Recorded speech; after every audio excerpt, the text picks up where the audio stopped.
Hi all, went out today and ended up buying a little macro 40mm Canon lens for me 60D, and this was actually $225. It was on special at Harvey Norman for $180. So yeah, so because the lenses I have, the 18-55 and the 55-250, are just telescopic lenses. So this is they call them a macro little lens, so for portrait, quick shot travelling, and yeah, little 40mm.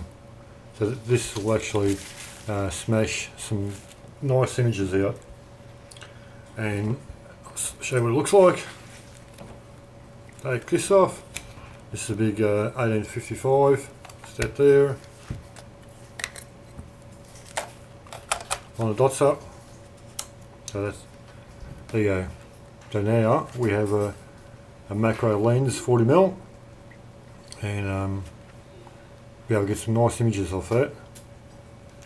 As you can see, macro 40, 2.8 STM 52mm, and that'll produce some nice images actually.